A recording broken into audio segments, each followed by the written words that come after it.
Hi, how's it going? We're off to paint today, finally 13 months after we started. But before I go, I promised some of you a sound clip of the finished exhaust. So we're gonna go and I'm gonna go do that for you. And I'm gonna do what I did last time. Idle, 2000 RPM, 4000 RPM, and then some blips. Take a listen.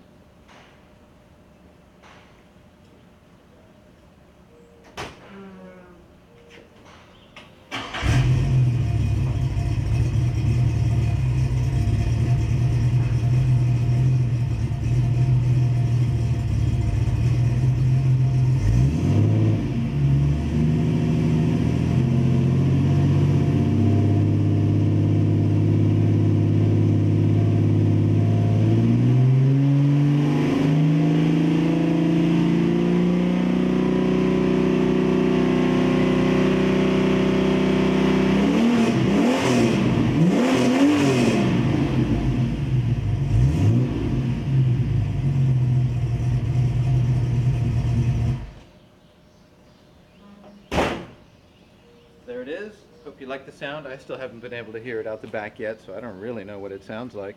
It's definitely a lot quieter than just with the Flowmaster on there. I'm not sure I love the sound. It seems a little buzzy, maybe a bit ricery, but I'm actually going to listen to this clip and find out for the first time myself. See you all later.